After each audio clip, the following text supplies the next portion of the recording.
नमस्कार मित्रांनो, मी मराठी माणूस प्रदीप. आज आपण अशा एका ठिकाणी आलोय, एका अशा विकास कामाच्या ठिकाणी आलोय जिथं हे काम किती महत्त्वाचं आहे ना. छोटंच आहे, एवढंच आहे.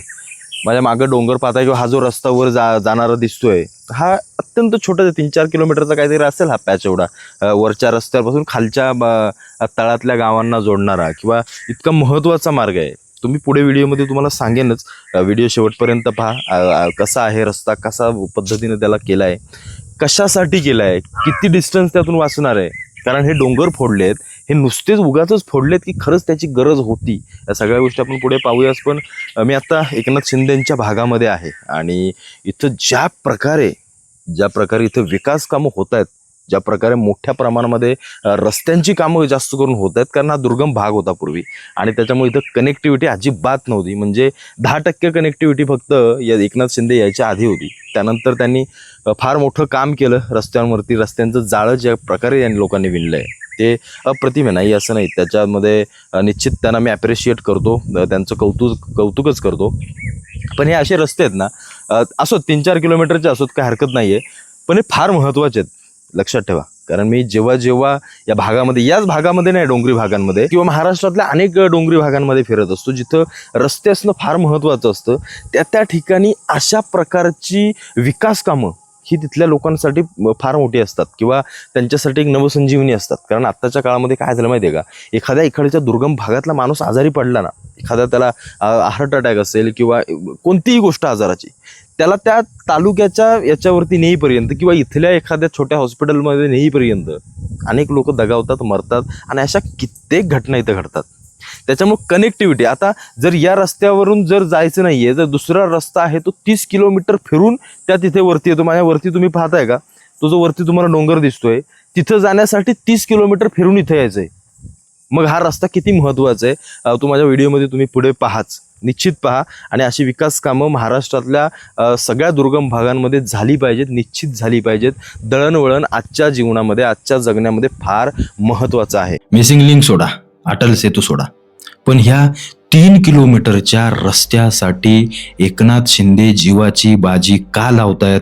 मी जेव्हा तुम्हाला सांगेन किंवा हे खरंच महत्वाचं आहे का, एवढी बाजी लावणं अगदी या 3 किलोमीटरच्या रस्त्यासाठी, आणि हे एवढा डोंगर वगैरे पोखरून हा रस्ता बनवण्यासाठी एकनाथ शिंदे काय एवढे मागे लागलेत, ही गोष्ट खरोखर अचंबित करण्यासारखी आहे.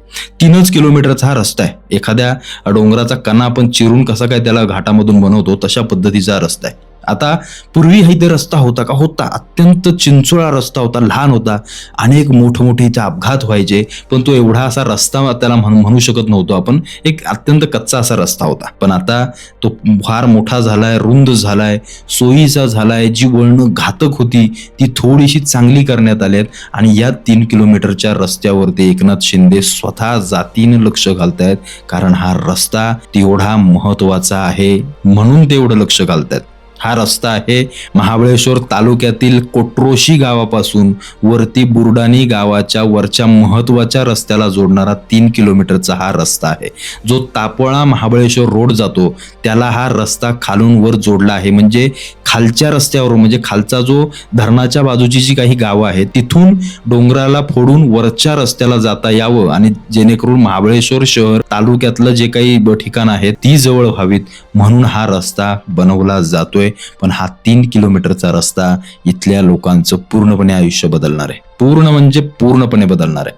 तुम्ही सध्याच्या घडीला कधी तापोळा आणि या खालच्या सगळ्या जंगली भागांमध्ये आला असाल तर तुम्हाला समजेल की इथं दळणवळण किती महत्वाचं आहे. पूर्वीच्या काळामध्ये इथं रस्ते वगैरे काही सोयी सुविधा नव्हत्या. लोक डोंगरांमधून चालत जायची, संध्याकाळी चालत घरी यायची. एखाद्याला गावामध्ये आजार झाला, काही झालं, अटॅक येऊन इथे काही येऊ, तो तिथल्या तिथं बिचारा मेला जायचा किंवा तिथली लोक देवावरती सगळं सोपवायची की जे काय करेल तो देव बघेल. आपल्या हातामध्ये काहीच नाहीये, कारण आपण या डोंगर दऱ्यांमधून रानावनातून त्याला घेऊन तरी जाणार कुठं? ना तालुक्याच्या ठिकाणी हॉस्पिटल आहे, ना कुठल्या आजूबाजूच्या शहरामध्ये हॉस्पिटल आहे. थेट जायचं तर सातारा जिल्ह्याला, नाही तर पुण्यामध्ये, नाही तर मुंबईमध्ये. याच्या व्यतिरिक्त इथला माणूस मेला तरी फरक नाही पडत आणि तिथं त्याला काहीच करता येत नव्हतं. त्याच्यासाठी हा 3 किलोमीटरचा रस्ता आत्ताच्या घडीला नवसंजीवनी घेऊन येणार आहे असं म्हणायला खरंच काही हरकत नाहीये. तुम्ही कधी महाबळेश्वरवरून निघालात, खाली बोरोडानी किंवा तापोळ्याकडे जाता जेव्हा, तेव्हा तुम्ही कुणालाही विचारा मला मुकदेवाच्या रस्त्याने तापोळ्याला जायचंय, तेव्हा तुम्हाला हा रस्ता कोणीही सांगेल. आणि तेव्हा तुम्ही या रस्त्याने जेव्हा खाली उतराल, तेव्हा उतरल्यानंतर मी माझा नंबर देतोय, तुम्ही घ्या आणि मला फोन करा की दादा या रस्त्याने आम्ही खाली आलो, आणि आल्यानंतर खरोखरच तुम्ही जे सांगत होतात की हा रस्ता संजीवनी आहे हे आम्हाला इथं आल्यानंतर कळालं, असं तुम्ही आवर्जून मला फोन करून बोलाल. हा रस्ता जेवढा छोटा वाटतोय ना, एवढा छोटा नाहीये. हा रस्ता इथल्या खालच्या हजारो लोकांचं जीवनमान सुधारणार आहे आणि त्यांचा जीव वाचवणारा रस्ता आहे. पूर्वीच्या काळामध्ये नदीच्या पलीकडे काही हो, माणसं जागच्या जागी मरत होती, त्यांची मुलं बाळ कुटुंब अख्खं मुंबईला असायचं, म्हातारी कोतारी त्या सगळ्या खालच्या भागांमध्ये राहायची, तिथं मेली तरी कोणाला फरक नव्हता पडत, किंवा फरक म्हणण्यापेक्षा काहीच ते करू शकत नव्हते, अशी लोक मरून जायची, पण त्यांना दळणवळण नव्हतं, काहीच गोष्ट नव्हत्या. आजच्या घडीला गाड्या सगळ्यांकडे झाल्यात, पण रस्ते नाहीयेत अशा दुर्गम भागांमध्ये. पण एकनाथ शिंदेंनी मुख्यमंत्री झाल्यापासून या सगळ्या सह्याद्रीच्या दुर्गम भागांना जे काही सुजलाम सुफलाम करून टाकलंय ना, मी शिंदे साहेबांचे पाय धरेन. खरोखर अप्रतिम व्यक्ती आहे. मिसिंग लिंक अहो सगळ्यांनाच माहिती झाला हो, आपण मिसिंग लिंकने सगळेच जातोय, सगळेच व्हिडिओ पाहतायत, सगळ्या गोष्टी होत आहेत. अरे पण हा 3 किलोमीटरचा रस्ता किती महत्वाचा आहे, किती महत्वाचं आहे. मिसिंग लिंक जेवढा महत्वाचा ना, त्याच्या 10 पटीने हा महत्वाचा आहे. कारण इथं राहणारी आपली शेवटची पिढी, आपले आजी आजोबा, म्हातारी कोतारी, अशी दुर्गम भागांमधली लोक जी अशा गैरसोयीमुळे मरतायत, आणि त्यांच्यासाठी हा रस्ता महत्वाचा आहे, हा 3 किलोमीटरचा रस्ता. अनेकांना वाटतंय की या भागामध्ये पर्यटन काय छान आहे, काय डोंगरदऱ्या आहेत, काय भारी वाटतंय. या सगळ्या बाहेरच्या येणाऱ्या लोकांनी फक्त इथं वर्षभर राहून दाखवावं. एक दिवसासाठी येणं आणि वर्षभर राहणं यात फार फार मोठं अंतर आहे.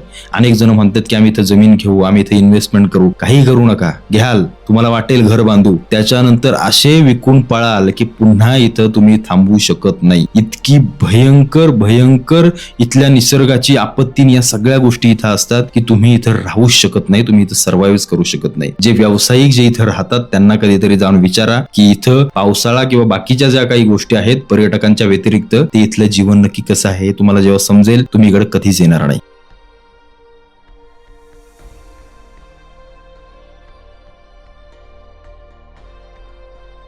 बघा हा डोंगर पोखरलाय, तुम्ही अनेक जण तर म्हणाल की निसर्गाचा ऱ्हास होतोय, सगळ्या गोष्टी होत आहेत, पण या नदीच्या पलीकडचा जो तुम्ही भाग पाहता ना, या भागाकडे इकडचं, किंवा हा जो तुम्हाला इथून घाट जो जातोय पलीकडच्या भागामध्ये, जो कांदाटी भागामध्ये जातोय, तिकडच्या लोकांना पहिला काहीच मार्ग नव्हता, पर्याय नव्हता.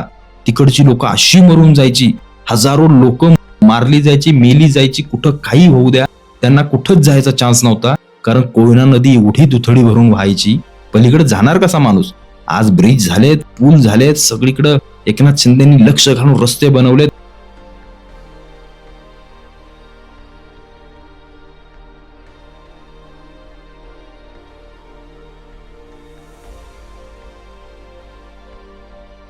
हा बघा, हा तुम्ही जो घाट पाहताय, हा पूर्णपणे खाली कांदाटी भागाकडे जातो.